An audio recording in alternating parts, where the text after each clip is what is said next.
अध्याय 7। पहला पुरस्कार। विशेष आंखें।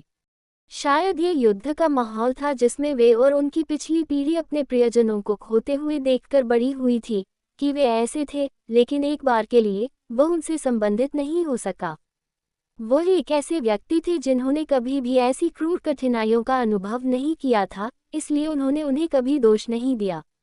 लेकिन फिर भी वह उसे अकेला नहीं छोड़ सकता था। उसके मन ने उससे कहा कि यह उसका काम नहीं है, और वह सहमत हो गया। वह उनकी हर हरकत को सही करने के लिए अपने रास्ते से हटने वाला नहीं था। अपने विश्वासों को दूसरों पर थोपना उसके लिए बहुत पाखंडी होगा। लेकिन नादिया ऐसी व्यक्ति थी जिसे उसे मजबूत बनाने की जरूरत थी। यदि संभव हो तो वह उपन्यास में जितनी मजबूत थी, उससे कहीं अधिक मजबूत। इसलिए अब वह उसे पूरी तरह से नज़रअंदाज न करने की थोड़ी कोशिश करेगा, क्योंकि उसका सिस्टम उसके चरित्र से बंध गया है। वह इतना स्वार्थी नहीं था कि उससे छुटकारा पा सके। एक व्यक्ति के रूप में उनके अपने सिद्धांत थे, लेकिन फिलहाल उसे वापस भेजने से पहले उसे थोड़ा मनोरंजन करना चाहिए। उसे अंदाज़ा हो गया था कि क्या करना है। अगर मैं तुम्हें एक कहानी सुनाऊं तो कैसा रहेगा? कहानी? वह उत्सुक थी। वह किस कहानी के बारे में बात कर रहा था? उसे संदेह था कि इसमें कुछ ऐसा है जो उसकी रुचि ले सकता है। उसके होठों पर मुस्कान आ गई। हालांकि मैं इस तरह दिखता हूँ, आप जानते हैं, मैं काफ़ी स्मार्ट हूँ। यहाँ तक कि शिक्षक भी मेरी प्रशंसा करते हैं। वैसे भी मेरे पास कुछ कहानियाँ हैं जिनमें आपकी रुचि हो सकती है।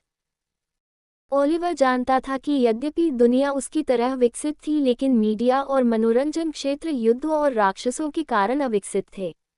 यह उसकी पिछली दुनिया से 10-15 साल पीछे छूटने जैसा था। बिना समय बर्बाद किए उन्होंने बच्चों की कुछ लोकप्रिय कहानियां उठाईं। बहुत सारे थे। एक कहानी एक भूखे कैटरपिलर के बारे में थी जो कई कठिनाइयों के बाद तितली बन जाता है। एक कहानी एक चतुर चूहे के बारे में थी जो एक जहाज को डूबने से बचाता है। दूसरी कहानी एक भालू के बारे में थी जो बर्फ के पहाड़ पर रहता था। नादिया, जो शुरू में विश्वास नहीं कर रही थी कि वह उसका मनोरंजन करने के लिए पर्याप्त है, अपनी पहली कहानी के बाद से पूरी तरह से डूब गई थी। ओलिवर भी यह जानता था। वह एक बच्ची थी और उसके द्वारा चुनी गई सभी कहानियां बच्चों के बीच बहुत लोकप्रिय थीं। लगभग 1 घंटे तक लगातार कहानियां सुनने के बाद वह थोड़ा चिंतित होने लगा। अगर कोई नादिया की जांच करने आता और उसे अपने आंगन से अनुपस्थित देखता, तो इससे कबीले में तूफान मच जाता, इसलिए उसने जल्दी से सब कुछ समेट लिया। नादिया अभी भी अचंभित थी जब उसने उसे यह कहते हुए सुना कि यह आज के लिए समाप्त हो गया। अनायास ही वह बोल पड़ी, इतनी जल्दी? लेकिन अगले ही पल उसे अपनी गलती का एहसास हुआ और वह फिर शर्मा गई। वह जल्दी से उस घास से उठी जिस पर वह बैठी थी और अपने कपड़े झाड़े। तो मैं चला जाऊंगा। और अगली बार मेरे आंगन में चोरी छिपे मत आना।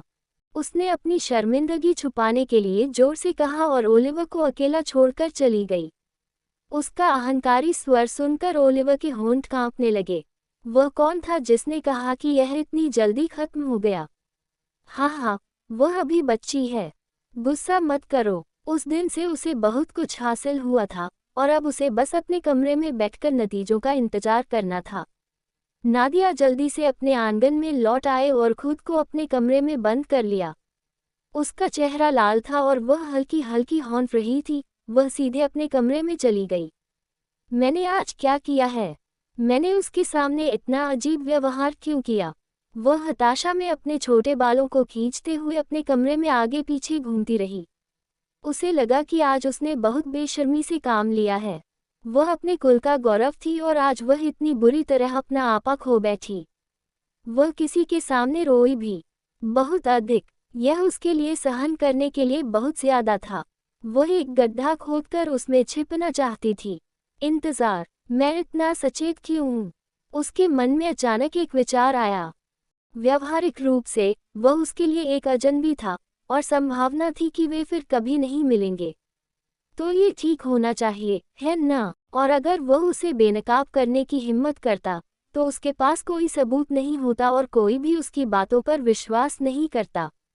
आखिरकार वह अपने कुल का गौरव थी। लेकिन फिर भी उसकी आंखों में अनिच्छा का एक निशान झलक गया। वह उसके सामने इतना चेहरा खोने को तैयार नहीं थी। वह एक घमंडी और मजबूत महिला थी, जबकि वह एक कमजोर आदमी था। उन्हें किसी तरह यह मामला निपटाना था, और ऐसा करने के लिए मुझे उससे दोबारा मिलना होगा और हिसाब बराबर करना होगा। उसने अपने बुद्धिमान निर्णय पर सिर हिलाया। स्वाभाविक रूप से उनके अनुसार यह सर्वोत्तम स्थिति थी। एक बार फिर खुद को संभालते हुए उसने अपने पास मौजूद हथियार को एक तरफ फेंक दिया और अपने फ्यूटन से टकरा गई। वह आज अतिरिक्त थकान महसूस कर रही थी और उसे कुछ अच्छे आराम की जरूरत थी। ओलिवर ने अपनी दैनिक दिनचर्या फिर से शुरू की। बाद में सिस्टम से कोई खास प्रतिक्रिया नहीं मिली, जिसका मतलब था कि नादिया को अभी भी अपने प्रशिक्षण में एक मील का पत्थर हासिल करना बाकी था। जैसे जैसे शिक्षक उनकी विद्वतापूर्ण योग्यता से प्रभावित हुए, उनकी पढ़ाई कठिन होती गई। अगले आधे वर्ष में वह कबीले के सबसे चतुर युवा का खिताब अर्जित करने में सफल रहा। हालांकि कठिनाई का स्तर बढ़ गया था, उसके लिए ये सब बच्चों का खेल था। उसे न केवल बुनियादी विषय पढ़ाए गए, बल्कि दुनिया, राक्षसों और कुलों के बारे में भी ज्ञान दिया गया, जिसके बारे में वह पहले से ही जानता था। वह जानता था कि उसने कबीले के लिए कुछ मूल्य दिखाया है, और अब उसे नहीं छोड़ा जाएगा। फिलहाल उसने काफी हद तक अपने लिए जगह पक्की कर ली है, और जल्द ही उन्हें इनाम की पहली सिस्टम अधिसूचना प्राप्त हुई। डिंग। लक्ष्य ने कठोर प्रशिक्षण के बाद 4 पौराणिक आंखों में से एक को जागृत कर लिया है। रसातल आंखें। डिंग। 10x लाभ प्राप्त करना। ब्रह्मांडीय शून्य टकटकी प्राप्त कर ली गई है। मेजबान की आंखें जाग जाएंगी। जब ओलिवर को सूचना मिली तो वह अपने आंगन में आराम कर रहा था। ये बहुत अचानक था। कुछ अप्रत्याशित घटित होने की स्थिति में वह नंगे पैर अपने गुप्त स्थान की ओर भागा, और जैसे ही वह अपने ठिकाने पर पहुंचा, अचानक उसके सिर में हड्डियों को कुचलने वाला दर्द उभरने लगा। आग। कहानी खत्म। अलविदा।